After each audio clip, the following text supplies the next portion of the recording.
So ಆಲೂಗಡ್ಡೆ ರುಚಿ ಪ್ರತ್ಯೇಕವಾಗಿ ಸಿಗಲಿ ಅಂತ ಈ ರೆಸಿಪಿನ ನಾನು ಈರುಳ್ಳಿ ಬೆಳ್ಳುಳ್ಳಿ ಇಲ್ಲದೆ ಮಾಡ್ತಾ ಇದ್ದೀನಿ. ಕಟ್ ಆಗುತ್ತೆ ಈಸಿಯಾಗಿ, ಹಿಂಗಂದ್ರೆ ಈಸಿಯಾಗಿ ಕಟ್ ಆಗುತ್ತೆ. ಲೈಟಾಗಿ ಬಣ್ಣ ಬಂತು. ಜೊತೆಗೆ ಮಸಾಲೆ ಆ್ಯಡ್ ಮಾಡಿದ ಕೂಡಲೇ ರುಚಿ ಕೂಡ. ಈಗ ಒಲೆ ಆಫ್ ಮಾಡಿದ್ದೀವಿ. ಸೊ ಆಲೂಗಡ್ಡೆ ಪಲ್ಯ ರೆಡಿ ಇದೆ. ಇನ್ನೊಂದು ಏನು ಇದಕ್ಕೆ ಈರುಳ್ಳಿ ಬೆಳ್ಳುಳ್ಳಿ ಜೊತೆಗೆ ಮದುವೆ ಆಗಿರೋ ಹೆಂಗಸರು ಗಂಡನ್ನ ಆರಾಮಾಗಿ ಪಟಾಯಿಸ್ಕೊಂಡ್ಬಿಡ್ಬೋದು ಈ ಒಂದು ರೆಸಿಪಿ ಮಾಡಿ. ಅನುಭವದಿಂದ ಹೇಳ್ತಿದ್ದಾರೆ. Recently married. ಹೆಚ್ಕೊಂಡು ಈ ರೀತಿ ಬೇಯಿಸ್ಕೊಂಡು ಮಾಡೋದ್ರಿಂದ ನಿಮಗೆ ಎವ್ರಿ ಬೈಟ್ ಕೂಡ ಎಂಜಾಯ್ ಮಾಡ್ಬೋದು. ಪೀಸು ಸಪ್ರೇಟ್ ಆಗೇ ಸಿಗುತ್ತೆ.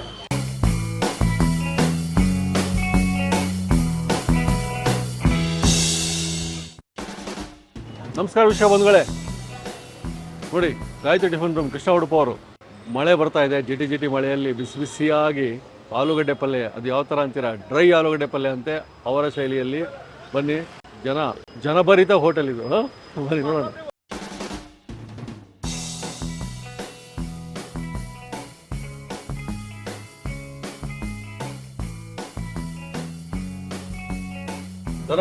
ನಮಸ್ಕಾರ. Welcome to Gayatri tiffin room. ತಮಿಳರಿಗೂ ಆಧಾರದ ಸ್ವಾಗತ, ಸುಸ್ವಾಗತ. ಅವರೆಲ್ಲರಿಗೋಸ್ಕರ ಮಳೆಗಾಲದಲ್ಲಿ ಡ್ರೈ ಆಲೂ ರೆಸಿಪಿ ಅಂದ್ಬಿಟ್ಟು ನಾವು ಓಡಿ ಹೋಗ್ಬಿಟ್ವಿ. ಅದು ಹೆಂಗಿರ್ತದೆ ಅಂತ ನಿಮ್ಮಿಂದ ಕೇಳ್ಬೇಕು ನಾವು. ಮನೆಯಲ್ಲಿ ಚಪಾತಿ ಮಾಡೋದಾದ್ರೆ ಬಾಕ್ಸ್ಗಳಿಗೆ ಏನು ಹಾಕ್ಬೇಕು, ಅದಕ್ಕೆ ಪಲ್ಯ ಅಥವಾ ಸಾಗು ಏನ್ ಹಾಕ್ಬೇಕು ಅಂತ ನಾನಾ ರೀತಿ ಯೋಚನೆ ಬರ್ತಾ ಇರುತ್ತೆ. ಆದ್ರೆ ಇವತ್ತು ಅದಕ್ಕೆ ಒಂದು ಅಲ್ಟಿಮೇಟ್ ಸೊಲ್ಯೂಷನ್ ಇದೆ. ಅತ್ಯಂತ ಕಡಿಮೆ ಇಂಗ್ರೀಡಿಯೆಂಟ್ಸ್ ನ ಯೂಸ್ ಮಾಡ್ಕೊಂಡು ಆಲೂಗಡ್ಡೆ ನೀವು ಕುಕ್ಕರ್ ಅಲ್ಲಿ ಬೇಯಿಸೋದೇ ಬೇಡ, ಆಲೂಗಡ್ಡೆ ಹೆಚ್ಕೊಂಡ್ರೆ ಸಾಕು. ಈ ವಿಧಾನದಲ್ಲಿ ಮಾಡಿದ್ರೆ ಸಾಕು. ಅತ್ಯಂತ ರುಚಿಕರ, ತುಂಬಾ ಬೇಗ ಆಗುವಂತ ಆಲೂಗಡ್ಡೆ ಡ್ರೈ ಸ್ಟೈಲ್ ಆಲೂಗಡ್ಡೆ ಪಲ್ಯ. ಡ್ರೈ ಸ್ಟೈಲ್ ಆಲೂಗಡ್ಡೆ ಪಲ್ಯ ಮಾಡೋದಕ್ಕೆ ಮೊದಲನೇದಾಗಿ 1 kg ಆಲೂಗಡ್ಡೆನ ನಾನು ಇಲ್ಲಿ ಚಿಕ್ಕದಾಗಿ ಹೆಚ್ಚಿಟ್ಕೊಂಡಿದ್ದೀನಿ. ಹೆಚ್ಚಿಟ್ಕೊಂಡು ಸುಮಾರು ಹೊತ್ತಾಗಿದೆ. ಅದಕ್ಕೋಸ್ಕರ ಬಣ್ಣ ಒಂದು ಸ್ವಲ್ಪ ಬದಲಾಗಿದೆ, ಆದರೆ ಕ್ವಾಲಿಟಿ ಹಾಗೆ ಇದೆ.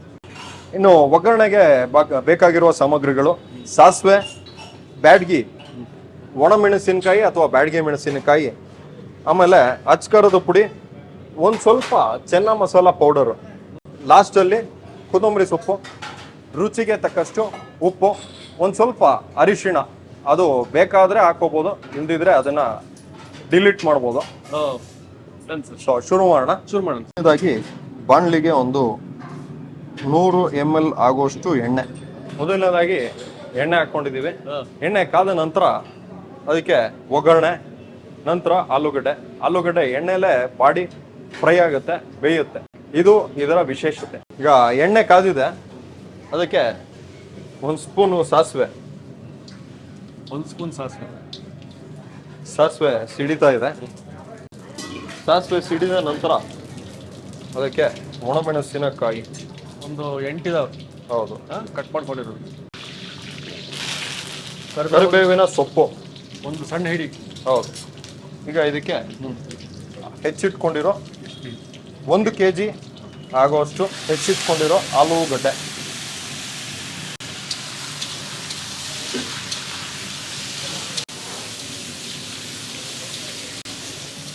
ಈಗ ಒಲೆ ಉರಿ ಕಡಿಮೆ ಮಾಡಿ ಇದನ್ನ ಒಂದು 10 ನಿಮಿಷಗಳ ಕಾಲ, 5 ರಿಂದ 10 ನಿಮಿಷಗಳ ಕಾಲ ಇದನ್ನ ಹೀಗೆ ಮುಚ್ಚಿಡ್ಬೇಕು.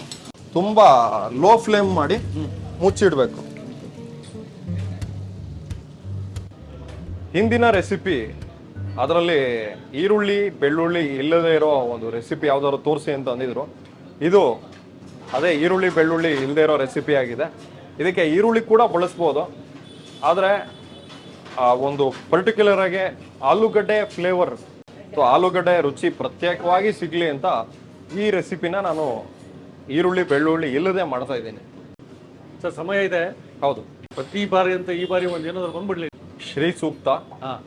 ಓಂ ಹಿರಣ್ಯವರ್ಣಾಂ ಹರಿಣೀಂ ಸುವರ್ಣರಜತಸ್ರಜಾಂ ಚಂದ್ರಾಂ ಹಿರಣ್ಮಯೀಂ ಲಕ್ಷ್ಮೀಂ ಜಾತವೇದೋ ಮಹಾವಹ ತಾಂ ಮಹಾವಹ ಜಾತವೇದೋ ಲಕ್ಷ್ಮೀಮನಪಗಾಮಿನೀಂ ಯಸ್ಯಾಂ ಹಿರಣ್ಯಂ ವಿಂದೇಯಂ ಗಾಮಶ್ವಂ ಪುರುಷಾನಹಂ ಅಶ್ವಪೋರ್ವಾಂ ಪ್ರಥಮತ್ಯಾಂ ಹಸ್ತಿನಾದ ಪ್ರಮೋದಿನೀಂ ಶ್ರಿಯಂ ದೇವೀಮುಪಹ್ವಯೇ ಶ್ರೀರ್ಮಾ ದೇವಿ ಚುಷತಾಂ ಕಾಂ ಸ್ವಸ್ಮಿತಾಂ ಹಿರಣ್ಯಪ್ರಾಕಾರಾಂ ಆರ್ದ್ರಾಂ ಜ್ವಲಂತೀಂ ತೃಪ್ತಾಂ ತಪ್ಪಯಂತೀಂ ಪದ್ಮೆ ಸ್ಥಿತಾಂ ಪದ್ಮವರ್ಣಾಂ ತಾಮಿಹೋಪಹ್ವಯೇ ಶ್ರಿಯಂ.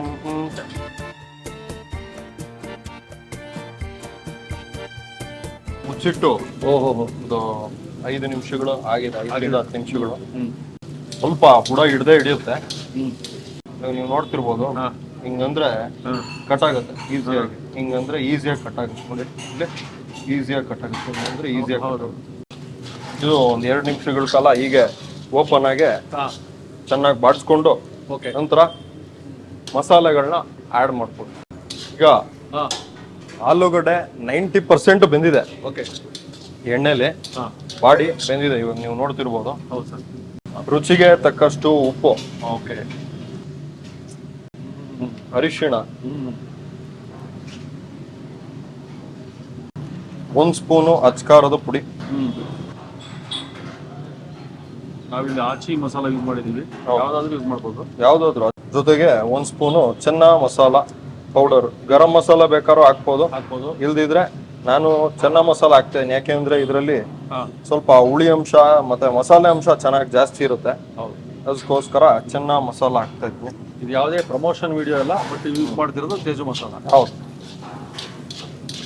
ಯಾವ್ದಾದ್ರು ಹಾಕೋಬಹುದು. ಹೌದು, ಹಾಕೋಬಹುದು. ಸುಮಾರು ಜನಕ್ಕೆ ಅನ್ಸ್ಬೋದು ಈ ಒಂದು ವಿಡಿಯೋಲಿ ಒಂದ್ ಸ್ವಲ್ಪ ಎಣ್ಣೆ ಜಾಸ್ತಿ ಇದೆ ಅಂತ. ಎಣ್ಣೆ ಒಂದ್ ಸ್ವಲ್ಪ ಜಾಸ್ತಿ ಆದ್ರೂ ಏನ್ ತೊಂದರೆ ಇಲ್ಲ. ಎಣ್ಣೆ ಕೆಳಗಡೆ ಹೋಗಿ ಸೆಟ್ಲ್ ಡೌನ್ ಆಗುತ್ತೆ, ಮೇಲ್ಗಡೆ ಪೋರ್ಷನ್ ಯೂಸ್ ಮಾಡ್ಬೋದು. ಎಣ್ಣೆ ಸ್ವಲ್ಪ ಜಾಸ್ತಿ ಆದಷ್ಟು ಸ್ವಲ್ಪ ಬೇಗ ಬೇಯುತ್ತೆ, ಇನ್ನಷ್ಟು ರುಚಿಕರವಾಗಿರುತ್ತೆ. ಒಲೆ ಆಫ್ ಮಾಡ್ಕೊಂಡ್ಬಿಡೋಣ ಈಗ. ಓಕೆ, ಲೈಟ್ ಆಗಿ ಬಣ್ಣ ಬಂತು. ಜೊತೆಗೆ ಮಸಾಲೆ ಆಡ್ ಮಾಡಿದ ಕೂಡಲೇ ರುಚಿ ಕೂಡ. ಈಗ ಒಲೆ ಆಫ್ ಮಾಡಿದೀವಿ. ಇನ್ನಷ್ಟು ಸ್ವಲ್ಪ ಖಾರ ಮಾಡ್ಕೊಬೋದು, ಇಲ್ಲ ಮಸಾಲೆ ಆಡ್ ಮಾಡಿದ್ರೆ ಇನ್ನೊಂದು ಸ್ವಲ್ಪ ಮಸಾಲ ಆಗುತ್ತೆ, ಸ್ಪೈಸಿ ಮಾಡ್ಕೊಬೋದು. ಸೊ ಆಲೂಗಡ್ಡೆ ಪಲ್ಯ ರೆಡಿ ಇದೆ. ಕೊನೆಯದಾಗಿ ಗಾರ್ನಿಶಿಂಗ್ಗೆ ಕೊತ್ತಂಬರಿ ಸೊಪ್ಪು. ಸೊ ಇವತ್ತಿನ ಎಪಿಸೋಡಲ್ಲಿ ಡ್ರೈ ಸ್ಟೈಲ್ ಆಲೂಗಡ್ಡೆ ಪಲ್ಯ, ಅಂದ್ರೆ ಆಲೂಗಡ್ಡೆನ ಮುಂಚಿತವಾಗಿ ಬೇಯಿಸಿಕೊಳ್ಳದೆ ಅದನ್ನ ಹಾಗೆ ಹೆಚ್ಕೊಂಡು ಎಣ್ಣೆಯಲ್ಲಿ ಬಾಡಿಸಿ ಅದನ್ನ ಬೇಯಿಸಿ ಅದಕ್ಕೆ ಮಸಾಲ ಆ್ಯಡ್ ಮಾಡಿ ಒಂದು ಹೊಸ ರೀತಿಯ ಆಲೂಗಡ್ಡೆ ಪಲ್ಯ. ಬಹಳಷ್ಟು ಜನ ಗೊತ್ತಿರುತ್ತೆ, ಇನ್ನು ಬಹಳಷ್ಟು ಜನಕ್ಕೆ ಗೊತ್ತಿರಲ್ಲ. ಗೊತ್ತಿಲ್ಲದಿರೋರು ಖಂಡಿತವಾಗ್ಲೂ ಟ್ರೈ ಮಾಡಿ. ಗೊತ್ತಿರೋರು ಇದಕ್ಕೆ ಇನ್ನೂ ಅಡಿಷನಲ್ ಏನೇನು ಐಟಮ್ಸ್ ಹಾಕ್ಬೋದು ಅಂತ ನನಗೆ ತಿಳಿಸ್ಕೊಡಿ. ಟಿಫನ್ ಬಾಕ್ಸ್ ರೆಸಿಪಿ ಅಂತ ಕೇಳಿದ್ದಕ್ಕೆ ಪಲ್ಯನೇ ತೋರಿಸ್ಬಿಟ್ರಿ ಇವತ್ತು. ಎಷ್ಟು ಈಸಿಯಾಗಿ ಅದ್ಭುತವಾಗಿ ನೋಡಿ, ಈಗ ಬೆಂದೋಗಿದೆ. ಆಮೇಲೆ ಇನ್ನೊಂದೇನು, ಇದಕ್ಕೆ ಈರುಳ್ಳಿ ಬೆಳ್ಳುಳ್ಳಿ ಇಲ್ಲ, ಟೇಸ್ಟ್ ಮಾಡೋದು ಬಾಕಿ ಇದೆ.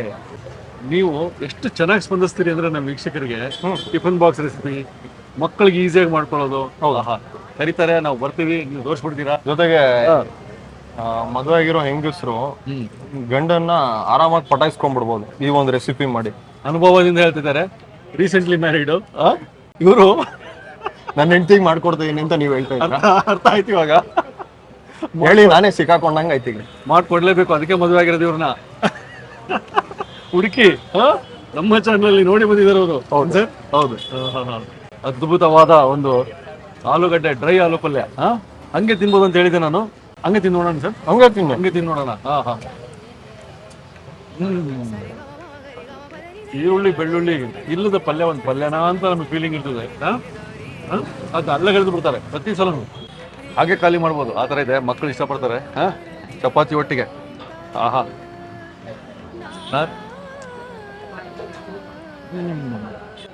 ಸಾರ್ಥಕ ಸವಿರುಚಿ.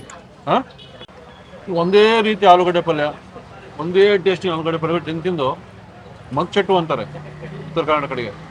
ಒಂಥರ ಗಿಮ್ ಅಂತ ತೆಲಿಗೆ. ಆಲೂಗಡ್ಡೆ ಬೇಯಿಸಿ ಮಾಡಿದ್ರೆ ಅದೊಂಥರ ರುಚಿ. ಹೌದು, ಆದ್ರೆ ಬೇಯಿಸ್ಬಿಟ್ಟು ಈ ತರ ಪಲ್ಯ ಮಾಡಕ್ಕಾಗಲ್ಲ. ಯಾಕೆಂದ್ರೆ ಬೆಂದ ಮೇಲೆ ಅದು ಈ ತರ ಪಲ್ಯ ಮಾಡಕ್ ಕೊಟ್ರೆ ಮುದ್ದೆ ಆಗ್ಬಿಡುತ್ತೆ. ಹೆಚ್ಕೊಂಡು ಈ ರೀತಿ ಬೇಯಿಸ್ಕೊಂಡು ಮಾಡೋದ್ರಿಂದ ನಿಮ್ಗೆ ಎವ್ರಿ ಬೈಟ್ ಕೂಡ ಎಂಜಾಯ್ ಮಾಡ್ಬೋದು. ಪೀಸ್ ಸಪ್ರೇಟ್ ಆಗೇ ಸಿಗುತ್ತೆ, ಅದು ಯಾವುದೇ ಕಾರಣಕ್ಕೂ ಮುದ್ದೆ ಆಗಲ್ಲ. ಆಮೇಲೆ ಈ ತರ ಪೀಸ್ಗಳು ಸಿಕ್ಕಾಗ ಅದು ಒಂದು ಮಜಾ ಬೇರೆ. ಹೌದು. ಆಮೇಲೆ ಅದು ಕಿವುಚ್ಬಿಟ್ಟು ಮಾಡ್ತಾರಲ್ಲ, ಅದು ಒಂದು ಬೇರೆ. ಹೌದು, ಅದನ್ನು ಅಲ್ಲಗಳೆಯಲ್ಲ, ಇದನ್ನು ಅಲ್ಲಗಳೆಯಲ್ಲ. ಬಟ್ ಇದ್ರದ್ದು ನೀವು ಟೇಸ್ಟ್ ಮಾಡಬೇಕು. ಆಹಾ, ನಾನು ಹೇಳೋದೇ ಬೇಕಾಗಿಲ್ಲ ಬೆಂಗಳೂರವರಿಗೆ ಹೆಂಗಿದೆ ಕ್ಲೈಮೇಟ್ ಅಂತ. ಬಿಸಿ ಬಿಸಿ ಚಪಾತಿ, ಪಲ್ಯ, ಈರುಳ್ಳಿ, ಉಳ್ಳಾಗಡ್ಡಿ, ಇನ್ನಷ್ಟು ಡಿಲೈಟ್ಫುಲ್ ಆಗಿದೆ. Thank you very much. ಮತ್ತೆ ಒಂದು ಒಳ್ಳೆ ರೆಸಿಪಿ ತೋರಿಸಿದ್ರಿ ಮಳೆಗಾಲದಲ್ಲಿ. ನಾವೆಲ್ಲೂ ಹೋಗ್ಬೇಕಾಗಿಲ್ಲ ನಮ್ಮ ಮಳೆಗಾಲ ಆಗಲಿ ಬಿಸಿಲಾಗಲಿ ಚಳಿ ಆಗಲಿ ಇಲ್ಲಿ ಬಂದ್ಬಿಟ್ರೆ ಒಂದು ಸಿಗುತ್ತೆ ಖಂಡಿತ. ಸೊ ಇಂಥದ್ದೇ ಇನ್ನು ಯಾವ ರೆಸಿಪಿ ಬೇಕು ನೀವು ತಿಳಿಸಿ ಕಾಮೆಂಟ್ ಮೂಲಕ ನಿಮ್ಮ ಮನೇಲಿ ಯಾವ ರೀತಿ ಬಂತು ಅಂತ ಅದನ್ನು ತಿಳಿಸಿ. ಸೊ ಮುಂದಿನ ರೆಸಿಪಿಯಲ್ಲಿ ಅವ್ರು ಹೇಳಿದ್ದೇ ಮಾಡ್ಬಿಡೋಣ. ಖಂಡಿತ. ಸೊ ಮುಗಿಸ್ತೀವಿ, ಮತ್ತೆ ಸಿಗೋಣ ಸರ್.